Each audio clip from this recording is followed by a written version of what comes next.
Hello दोस्तों, exam loop में आपका स्वागत है। आज हम पढ़ने वाले हैं करेंट अफेयर, जिसके नेक्स्ट पार्ट की डिमांड हमारे बहुत सारे दोस्तों द्वारा कमेंट के माध्यम से किया गया था। उन दोस्तों के सपोर्ट और प्यार के लिए धन्यवाद।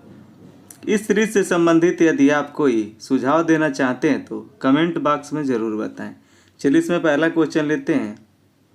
विश्व हाइड्रोजन सम्मेलन 2024 के संबंध में निम्नलिखित कथनों पर विचार करें। इसमें आपका पहला है, यह नीदरलैंड के रादरडेम में आयोजित किया गया था, तो यह आपका सही है। इसमें दूसरा दिया गया है, भारत अपने उद्योगों को बढ़ावा देने के लिए इस सम्मेलन का उपयोग एक मंच के रूप में किया है, तो यह भी आपका सही है। इसमें तीसरा दिया गया है, भारत का लक्ष्य 2030 तक 5 मीट्रिक टन की हरित हाइड्रोजन उत्पादन क्षमता हासिल करना है, तो यह आपका गलत है, क्योंकि भारत द्वारा 2030 तक 5 मिलियन टन हरित हाइड्रोजन उत्पादन का लक्ष्य रखा गया है। तो यहाँ पे ऑप्शन नंबर बी सही हो जाएगा। चलिए बात कर लेते हैं, भारत 2030 तक किन किन क्षेत्रों में अपना लक्ष्य निर्धारित किया है। तो विश्व की तीसरी सबसे बड़ी अर्थव्यवस्था बनने का लक्ष्य भारत द्वारा 2030 तक रखा गया है। वहीं HIV, एड्स तथा मलेरिया उन्मूलन का भी लक्ष्य 2030 तक भारत द्वारा रखा गया है, तो इन्हें भी आप याद कर लेंगे। चलिए इसमें अगला क्वेश्चन लेते हैं। विश्व वन्यजीव अपराध 2000 रिपोर्ट 2024 से संबंधित निम्नलिखित कथनों पर विचार करें। इसमें आपका पहला है, इसे जलवायु परिवर्तन पर संयुक्त राष्ट्र फ्रेमवर्क कन्वेंशन द्वारा जारी किया जाता है, तो यह गलत है, क्योंकि विश्व वन्यजीव अपराध रिपोर्ट ड्रग्स और अपराध पर संयुक्त राष्ट्र कार्यालय द्वारा जारी किया जाता है, इसलिए आपका यहाँ पे पहला गलत हो जाएगा। वहीं दूसरा दिया गया, इसमें वर्ष 2015 से 2021 के दौरान वैश्विक अवैध वन्य व्यापार से गैंडे और देवदार में सबसे अधिक प्रभावित पशु और वनस्पति प्रजातियाँ थी, तो यह भी सही है, क्योंकि सबसे ज़्यादा प्रभावित जो वन्यजीव जानवर है वह आपका गेंडा है, और इसके साथ साथ पेंगुइन और हाथी हैं। वहीं बात कर लेते हैं, वृक्ष की प्रजातियों में सबसे ज़्यादा प्रभावित देवदार, शीशम है, तो इन्हें आप याद रखेंगे। तो दूसरा इसमें आपका सही हो जाएगा। इस तरीके से ऑप्शन नंबर बी सही हो जाएगा। चलिए नेक्स्ट क्वेश्चन लेते हैं। फार्मा 17C का संबंध किससे है? तो इसका संबंध मतदान केंद्रों पर दर्ज मतों के लेखा जोखा से है, यानी ऑप्शन नंबर यहाँ पे सी सही हो जाएगा। चलिए नेक्स्ट क्वेश्चन लेते हैं। हाल ही में कौन सा देश अंतर्राष्ट्रीय सौर गठबंधन का 99वां सदस्य बन गया है? तो यह आपका स्पेन बना है। वहीं बात करें 100वां सदस्य का, तो 100वां सदस्य इसका पराग्वे बना है। वहीं बात कर लेते हैं अंतर्राष्ट्रीय सौर गठबंधन का मुख्यालय, तो इसका मुख्यालय गुरुग्राम में है तथा इसके महानिदेशक अजय कुमार माथुर जी हैं, तथा इसकी स्थापना COP21 के दौरान पेरिस में हुआ था, तो इसे आप भी याद रख लेंगे। चलिए आगे देखते हैं। एक राष्ट्र एक हवाई क्षेत्र के विस्तार के साथ भारत ने नागपुर में प्रोजेक्ट ईशान शुरू किया है। ईशान का पूर्ण विस्तार क्या है? तो ईशान का पूर्ण विस्तार होता है आपका Indian signal sky harmonised air traffic management. इसमें आपका ऑप्शन नंबर ए सही हो जाएगा। चलिए बात कर लेते हैं ईशान के बारे में। ईशान का मकसद हवाई यातायात प्रबंधन को बेहतर बनाना है, तो इसे भी आप ध्यान रख लेंगे। चलिए इसमें नेक्स्ट क्वेश्चन लेते हैं। पेरिस 2024 ओलंपिक के शुभंकर का नाम क्या है? तो पेरिस 2024 ओलंपिक के शुभंकर का नाम फ्रिज है। चलिए बात कर लेते हैं पेरिस ओलंपिक्स के बारे में।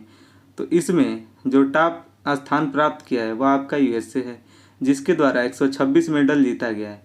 वहीं बात कर लेते हैं, इसमें दूसरे नंबर पे चाइना रहा है तथा तीसरे स्थान पे जापान रहा है।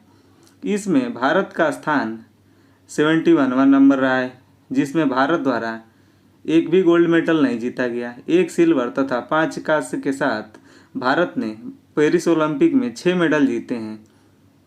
चलिए बात कर लेते हैं इसके आयोजन की। तो इसका आयोजन 26 जुलाई से लेकर 11 अगस्त 2024 को किया गया था। वहीं भारत द्वारा किन किन खिलाड़ियों द्वारा कौन कौन सा मेडल जीता गया, इसका भी थोड़ा विवरण देख लेंगे आप। मनु भास्कर, इनके द्वारा भारत के लिए पहला मेडल कांस्य के रूप में जीता गया, जो कि शूटिंग के फील्ड में आया था।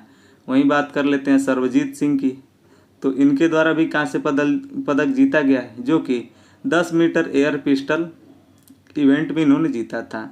स्वप्निल कुसाले, इनके द्वारा कांस्य पदक निशानेबाजी में जीती गई थी। वहीं पुरुष मेंस हॉकी टीम के द्वारा भी कांस्य पदक जीता गया था। एकमात्र रजत पदक नीरज चोपड़ा जी के द्वारा जीता गया है, जो कि जेवलिन थ्रो में आया है। तो ये सारी चीज़ें आपकी इन्फॉर्मेशन पेरिस ओलंपिक से रिलेटेड रही, इन्हें आप याद रखेंगे। चलिए इसमें नेक्स्ट क्वेश्चन लेते हैं। निम्न कथनों पर विचार करें। इसमें आपका पहला है, देश का पहला एआई आधारित सरकारी टीवी चैनल डीडी न्यूज़ बनने जा रहा है। तो ये आपका सही है। कृत्रिम बुद्धिमत्ता आधारित एआई कृष और एआई भूमि समाचार एंकर हैं, जो कि डीडी नेशनल न्यूज़ द्वारा लॉन्च किया गया है। तो यह भी आपका सही है। तो इसमें आपको सत्य कथन बताना है, इसलिए यहाँ पे ऑप्शन नंबर सी सही हो जाएगा। चलिए नेक्स्ट क्वेश्चन लेते हैं 8 नंबर। निम्न में से किस अंतरिक्ष एजेंसी ने ध्रुवीय क्षेत्रों के अध्ययन के लिए प्री फायर नामक मिशन लॉन्च किया है? तो प्री फायर नामक मिशन आपका नासा द्वारा लॉन्च किया गया है। चलिए बात कर लेते हैं प्री फायर के फुल फॉर्म की। तो इसका फुल फॉर्म होता है the polar radiant energy in the form infrared experiment. Pre fire का उद्देश्य पृथ्वी के ध्रुवों से निकलने वाली ऊष्मा उत्सर्जन का अध्ययन करके ग्रह के ऊष्मा बजट को समझना है। तो इसे भी आप ध्यान रखेंगे। चलिए नेक्स्ट क्वेश्चन लेते हैं। ड्रोन दीदी योजना किस मंत्रालय की पहल है? तो ड्रोन दीदी योजना कौशल विकास तथा उद्यमिता मंत्रालय की एक योजना है। इसके तहत चयनित लाभार्थी महिलाओं को ड्रोन खरीदने के लिए 8 लाख रुपए की सब्सिडी दी जाएगी और 2 लाख रुपए का बैंक लोन उपलब्ध कराया जाएगा। इसके अंतर्गत स्वयं सहायक महिलाओं को ड्रोन उपलब्ध कराया जाएगा तथा इन्हें प्रशिक्षण दिया जाएगा, जिसके माध्यम से महिलाओं की आय में वृद्धि होगी तथा किसानों की आय में भी वृद्धि होगी। चलिए नेक्स्ट क्वेश्चन लेते हैं। सेला सुरंग के संबंध में निम्नलिखित कथनों पर विचार करें। इसमें आपका पहला है, यह दुनिया की सबसे लंबी 2 लेन सुरंग है जो 13,000 फीट से अधिक ऊंचाई पर स्थित है। तो यह आपका सही है। इसमें दूसरा दिया गया है, इसका निर्माण BRO द्वारा पीर पंचाल श्रेणी में किया गया है। तो यह गलत है, क्योंकि इसका निर्माण हुआ है जो आपका असम से के गुवाहाटी से लेकर अरुणाचल प्रदेश के तवांग के लिए हुआ है तथा इसकी लंबाई 8.6 किलोमीटर है। वहीं बात करें इसके उद्घाटन की, तो इसका उद्घाटन प्रधानमंत्री नरेंद्र जी मोदी जी द्वारा किया गया था। तो यह एक रणनीतिक तौर पे बहुत अच्छी बात है, जो कि असम के गुवाहाटी को अरुणाचल प्रदेश के तवांग से हर मौसम में कनेक्टिविटी प्रदान करने के लिए सेला सुरंग का निर्माण किया गया है। तो इसे आप याद रखेंगे। चलिए नेक्स्ट क्वेश्चन लेते हैं। 77वें कांस फिल्म फेस्टिवल में सर्वश्रेष्ठ अभिनेत्री का पुरस्कार जीतने वाली पहली भारतीय कौन बनी है?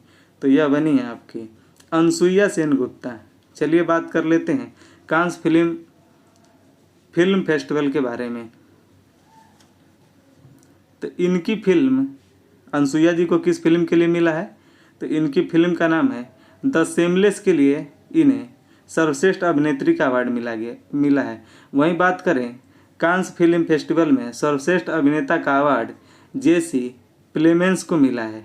जबकि बात करें सर्वश्रेष्ठ फिल्म की, तो सर्वश्रेष्ठ फिल्म के लिए पामे डी ओर पुरस्कार अनोरा को दिया गया है। तो इन्हें भी आप याद रख लेंगे। चलिए नेक्स्ट क्वेश्चन लेते हैं। India ports global limited Iran के चाबहार बंदरगाह पर कौन सा टर्मिनल संचालित करेगा? तो उस टर्मिनल का नाम है आपका शाहिद बेहश्ती टर्मिनल, जिसका परिचालन भारत द्वारा 10 वर्षों के लिए किया जाएगा। तो इसमें आपका ऑप्शन नंबर ए सही हो जाएगा। चलिए नेक्स्ट क्वेश्चन लेते हैं। अंटार्कटिका संधि प्रणाली में भारत की स्थिति क्या है? तो अंटार्कटिका संधि प्रणाली में भारत को मताधिकार के साथ साथ परामर्शदात्री के रूप में इसे हक दिया गया है। चलिए बात कर लेते हैं अंटार्कटिका संधि के बारे में। तो अंटार्कटिका को शांति और विज्ञान के लिए एक जगह के रूप में संरक्षित करने के लिए यह संधि बनाई गई थी। यह संधि 1959 में वाशिंगटन में हस्ताक्षरित हुई थी तथा यह संधि 1961 ईस्वी में लागू हुई थी। चलिए नेक्स्ट क्वेश्चन लेते हैं। निम्नलिखित कथनों पर विचार करें। इसमें आपका पहला है, कोयला मंत्रालय ने छत्तीसगढ़ में भूमिगत कोयला गैसीकरण के लिए भारत की पहली पायलट प्रोजेक्ट का शुभारंभ किया है। तो यह आपका गलत है, क्योंकि कोयला मंत्रालय द्वारा यह भूमिगत कोयला गैसीकरण का प्रोजेक्ट आपका झारखंड के जामताड़ा जिले के कोस्ता कोयला ब्लॉक में किया गया है, न कि छत्तीसगढ़ में। इसलिए पहला आपका गलत हो जाएगा। वहीं बात कर लेते दूसरे विकल्प की तरफ देखते हैं। इस कार्य के लिए ईस्टर्न कोल फील्ड्स लिमिटेड को नेतृत्व सौंपा गया है। तो यह आपका सही है। सत्य कथन का चयन करें, तो इसलिए इसमें ऑप्शन नंबर बी सही हो जाएगा। चलिए नेक्स्ट क्वेश्चन लेते हैं। 15 number, CAR T cell therapy निम्नलिखित में से किसका नया रूप है? तो यह आपका सेलुलर इम्यूनोथेरेपी का नया रूप है। चलिए बात कर लेते हैं कार टी सेल थेरेपी के बारे में। तो यह कैंसर से लड़ने के लिए एक तरह की प्रतिरक्षा चिकित्सा है। इसमें टी कोशिकाओं को प्रयोगशाला में आनुवांशिक रूप से बदला जाता है ताकि वे कैंसर कोशिकाओं को पहचान सके और उन्हें मार सके। चलिए नेक्स्ट क्वेश्चन लेते हैं। 16 नंबर, मिलान करें। एक तरफ दिया गया है सूची 1 जिसमें व्यक्ति दिए गए हैं तथा दूसरी तरफ है कि उन्हें किस पद पर नियुक्त किया गया है। चलिए इसमें पहला देखते हैं। टो लोम यह वियतनाम के राष्ट्रपति बने हैं। तो यहाँ पे ए में 3 होना चाहिए। जॉन स्लेवेन इन्हें अंतर्राष्ट्रीय एल्युमिनियम संस्थान के उपाध्यक्ष के रूप में नामित किया गया है। तो इसमें 1 होना चाहिए। वहीं बात कर लेते हैं सी की। लुइस अविनाद इन्हें डोमिनिकन रिपब्लिक के राष्ट्रपति के रूप में चुना गया है। तो सी में आपका दूसरा हो जाएगा। वहीं बात करते हैं डी में। आंद्रेई बोलोसाई इन्हें रूस के रक्षा मंत्री के रूप में नियुक्त किया गया है। इस प्रकार आप देखेंगे तो इसमें 16 नंबर में 16 सी आपका सही हो जाएगा। चलिए नेक्स्ट क्वेश्चन लेते हैं। हाल ही में किस देश द्वारा दुनिया के पहले 6G डिवाइस का प्रोटोटाइप पेश किया गया है? तो यह आपका जापान के द्वारा किया गया है। तो इसमें आपका सी ऑप्शन सही हो जाएगा। जापान की बात करते हैं। जापान की राजधानी टोक्यो है। जापान द्वारा हाल ही में दुनिया का पहला लकड़ी का उपग्रह जिसका नाम है लिग्नोसैट उसे लॉन्च किया गया है। तो इसे भी आप ध्यान रखेंगे। चलिए नेक्स्ट क्वेश्चन लेते हैं।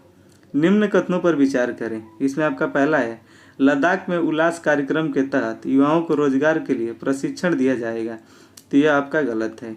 दूसरा, इसमें उल्लास केंद्रीय कौशल विकास तथा उद्यमिता मंत्रालय की पहल है। तो यह भी आपका गलत है। सत्य कथन का चयन करना है, इसलिए ऑप्शन नंबर यहाँ पे डी सही हो जाएगा। चलिए बात कर लेते हैं उल्लास के बारे में। उल्लास एक केंद्र प्रायोजित योजना है, तो इसलिए यहाँ पे कौशल विकास और उद्यमिता मंत्रालय दिया गया था, इसलिए यह दूसरा आपका इसमें गलत हो गया था। और इसमें आगे देखते हैं। उल्लास का फुल फॉर्म है नव भारत साक्षरता कार्यक्रम। इस कार्यक्रम को लागू करने का मकसद भारत को जन साक्षर बनाना है। तो यहाँ पे दिया गया कि युवाओं को रोजगार के लिए प्रशिक्षण देना, तो इसलिए इसमें आपका पहला भी गलत हो जाएगा। चलिए नेक्स्ट क्वेश्चन देखते हैं। 19 नंबर, 77वीं विश्व स्वास्थ्य सभा कहाँ आयोजित की गई? तो यह आपका जिनेवा स्विट्जरलैंड में आयोजित की गई थी, जिसका विषय था सभी के लिए स्वास्थ्य, सभी के लिए स्वास्थ्य। इसका आयोजन 27 मई से लेकर 1 जून के बीच किया गया था। तो इसे भी आप याद रखेंगे। चलिए नेक्स्ट क्वेश्चन लेते हैं। हाल ही में खबरों में रहा भारतीय साइबर अपराध समन्वय केंद्र किस मंत्रालय के तहत संचालित होता है? तो यह आपका गृह मंत्रालय के तहत संचालित होता है, इसलिए यहाँ पे ऑप्शन नंबर सी सही हो जाएगा।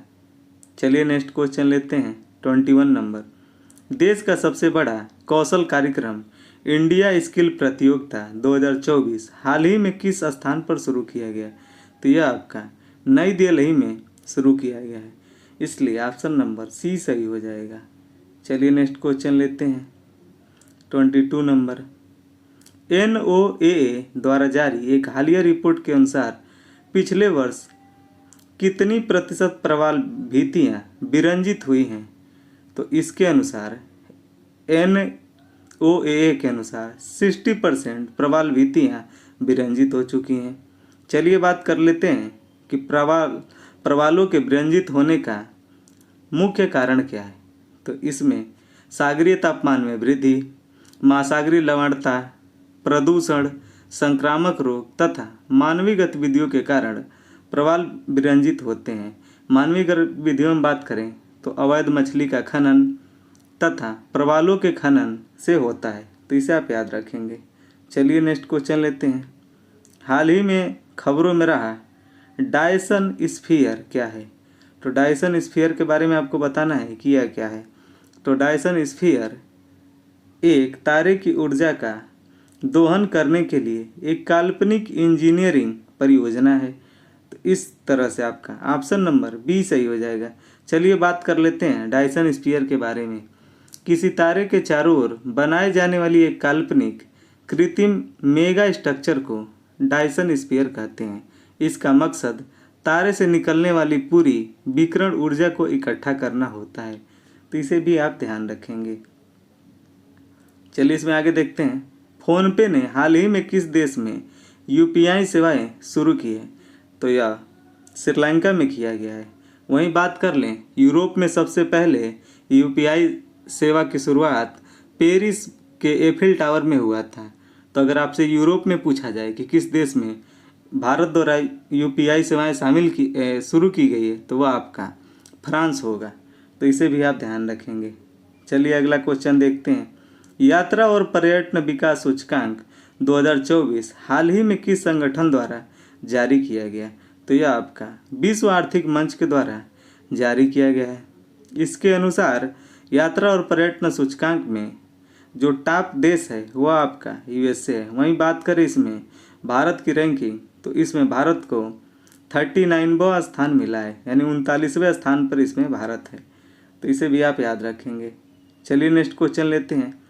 हाल ही में किस यूरोपीय देशों ने फिलीपींस को देश का दर्जा दिया है? तो अभी इजराइल और फिलीपींस का युद्ध चल रहा है। इन्हीं के बीच कई यूरोपीय देशों द्वारा फिलीपींस को आधिकारिक तौर पर एक देश के रूप में नामित किया गया है। तो उनके कौन कौन देशों द्वारा नामित किया गया है? नॉर्वे, आयरलैंड, स्पेन तथा स्लोवेनिया, तो इन्हें आप याद रखेंगे। तो यहाँ पे ऑप्शन नंबर ए सही हो जाएगा। चलिए नेक्स्ट क्वेश्चन देखते हैं। हाल ही में किस संस्थान ने उत्तर भारत में वायु प्रदूषण और स्वास्थ्य प्रभाव पर एक शोध रिपोर्ट जारी की है? तो यह आपका IIT जोधपुर के द्वारा लॉन्च किया गया है, इसलिए यहाँ पे ऑप्शन नंबर सी सही हो जाएगा। चलिए नेक्स्ट क्वेश्चन देखते हैं। NASA ISRO synthetic aperture radar यानी निसार उपग्रह के संदर्भ में निम्नलिखित कथनों पर विचार करें। इसमें आपका पहला है, निसार पृथ्वी की सतह का निरीक्षण करने के लिए दोहरी आवृत्तियों का उपयोग करने वाला पहला रडार इमेजिंग उपग्रह होगा, तो यह आपका सही है। इसमें दूसरा दिया गया है, निसार हर 12 दिनों में पूरी पृथ्वी को कवर करेगा, तो यह भी सही है। इसमें तीसरा दिया गया है, उपग्रह का S band synthetic aperture radar वनस्पति, बर्फ और मिट्टी के माध्यम से गहराई में प्रवेश करने में सक्षम है, तो गहराई में नहीं, इसलिए यह गलत हो जाएगा। इसमें आगे देखते हैं। ताकि सतह के परिवर्तन और आंदोलनों की छवियों को कैप्चर किया जा सके। उपयुक्त कथनों में से कितने कथन सत्य हैं? तो यहाँ पे तीसरा गलत हो जाएगा, इसलिए केवल 2 सही हो जाएंगे। बात कर लेते हैं निसार के बारे में, तो यह एक 3 वर्षीय मिशन है जिसका प्राथमिक उद्देश्य पृथ्वी पर होने वाले सूक्ष्म परिवर्तनों का आकलन करना है, जैसे ज्वालामुखी विस्फोट के बारे में चेतावनी देना, भूजल आपूर्ति निगरानी में मदद करना। तो इस निसार का यह सारा प्राथमिक लक्ष्य है, तो इसे भी आप ध्यान रखेंगे। चलिए इसमें आगे देखते हैं।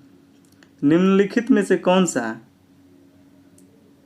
75/25 पहल का लक्ष्य है? तो ये आपको बताना है कि 75/25 का पहल का लक्ष्य क्या है।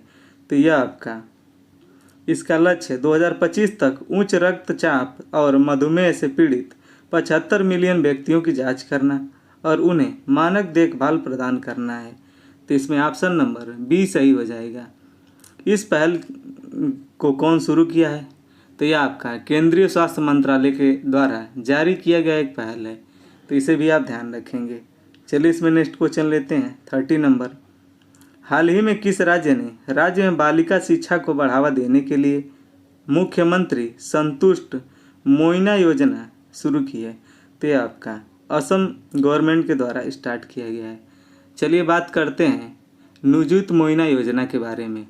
यह बाल विवाहों पर अंकुश लगाना एवं लड़कियों को मैट्रिकुलेशन स्तर से आगे अपनी पढ़ाई जारी रखने के लिए वित्तीय सहायता प्रदान करता है। तो इसके बारे में भी पूरा जान लेंगे आप। तो यहाँ पे ऑप्शन नंबर डी सही हो जाएगा। चलिए आगे देखते हैं। हाल ही में माउंट एवरेस्ट पर विजय पाने वाली सबसे उम्रदराज भारतीय महिला कौन बनी है? तो यह ज्योति रात्रे बनी है, जो कि 55 बरस की हैं तथा इनका संबंध एमपी से है। यह एमपी के रहने वाली हैं, तो इसे भी आप याद रखेंगे। इस प्रकार 31 में आपका ऑप्शन नंबर ए सही हो जाएगा। चलिए नेक्स्ट क्वेश्चन देखते हैं। हाल ही में किस मंत्रालय ने स्वच्छ भारत मिशन शहरी 2.0 के तहत सफाई अपनाओ बीमारी भगाओ पहल की शुरुआत की है? तो यह आपका आवास एवं शहरी मामलों के मंत्रालय द्वारा यह पहल शुरुआत किया गया है। तो इस तरीके से यहाँ पे ऑप्शन नंबर ए सही हो जाएगा। चलिए नेक्स्ट क्वेश्चन देखते हैं 33 नंबर। निम्नलिखित में से किस देश द्वारा क्रिप्टो माइनिंग ऑपरेशन स्थापित करने की घोषणा की गई है? तो यह आपका भूटान के द्वारा किया गया है। तो यहाँ पे ऑप्शन नंबर ए सही हो जाएगा। चलिए नेक्स्ट क्वेश्चन देखते हैं। हाल ही में समाचार पत्रों में रहा उजानी बांध किस राज्य में स्थित है? तो यह आपका महाराष्ट्र में स्थित है। चलिए बात कर लेते हैं कि यह उजानी बांध समाचार पत्रों में क्यों था। पुणे के उजानी बांध में नाव डूबने के कारण 6 लोग लापता हो गए थे, जिसके कारण यह बांध चर्चा में आया था। तो इसे भी आप याद रखेंगे। चलिए नेक्स्ट क्वेश्चन लेते हैं। हाल ही में कौन सा हवाई अड्डा जीरो वेस्ट लैंडफिल सम्मान प्राप्त करने वाला भारत का पहला हवाई अड्डा बनकर इतिहास रच दिया है? तो यह आपका है तिरुवनंतपुरम अंतर्राष्ट्रीय हवाई अड्डा, केरल। तो यहाँ पे ऑप्शन नंबर 35 में आपका ए हो जाएगा। चलिए नेक्स्ट क्वेश्चन लेते हैं। हाल ही में खबरों में रहा ग्रह संरेखण क्या है? तो ग्रह संरेखण के बारे में बताना है कि यह क्या है।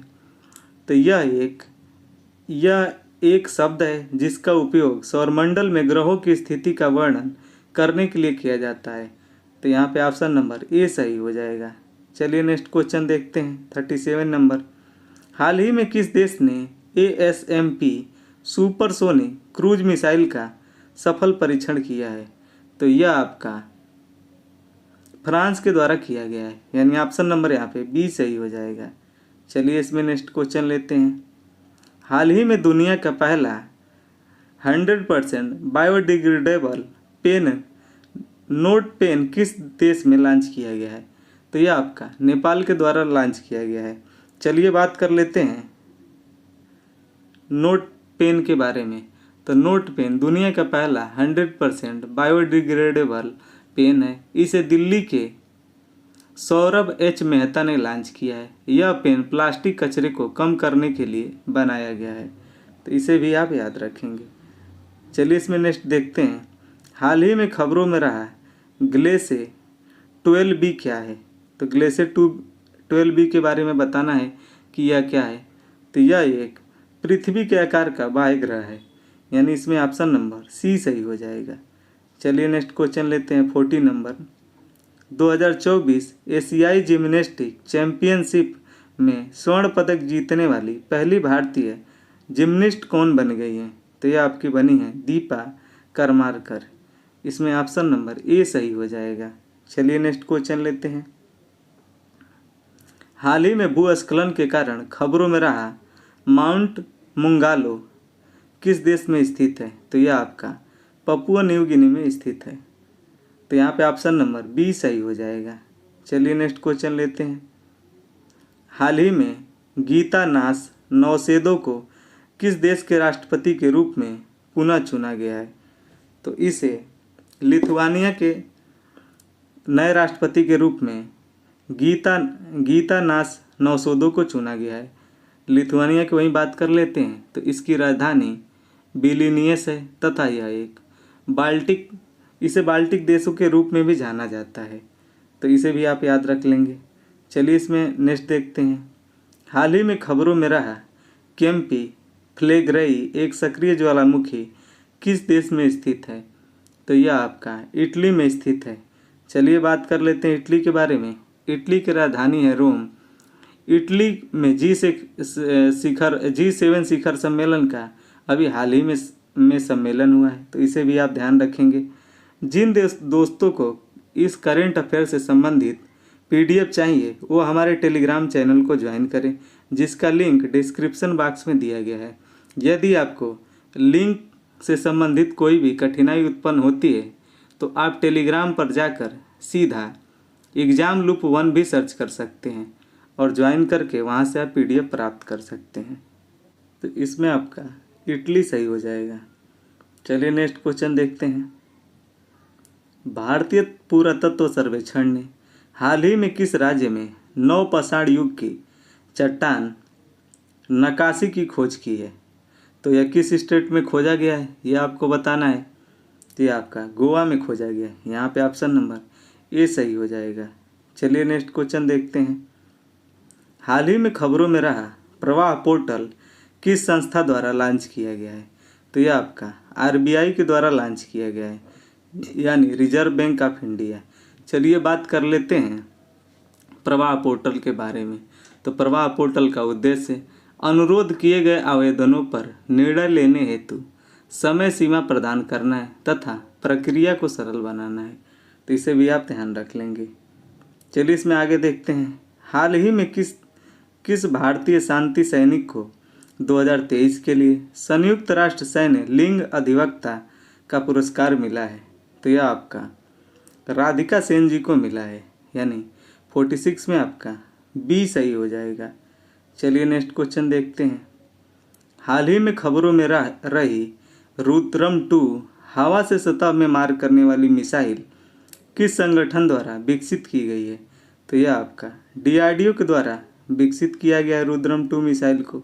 चलिए बात कर लेते हैं रुद्रम के बारे में। यह एक ठोस ईंधन से संचालित मिसाइल है जिसका परीक्षण भारतीय वायुसेना के SU-30 MK1 प्लेटफॉर्म से उड़ीसा के तट से लॉन्च किया गया है तथा इसकी गति 5.5 मैक है तथा इसका मारक क्षमता 300 किलोमीटर तक है, तो इसे आप ध्यान रखेंगे। चलिए इसमें आगे देखते हैं। हाल ही में खबरों में रहा K9 वज्र क्या है? तो K9 वज्र के बारे में बताना है कि यह क्या है। यह स्वचालित तोपखाना प्रणाली है। तो 48 में आपका ऑप्शन नंबर ए सही हो जाएगा। चलिए नेक्स्ट क्वेश्चन देखते हैं। 49 DRDO द्वारा हाल ही में परीक्षण किए गए स्मार्ट प्रणाली का पूर्ण रूप क्या है? तो स्मार्ट का आपको फुल फॉर्म बताना है।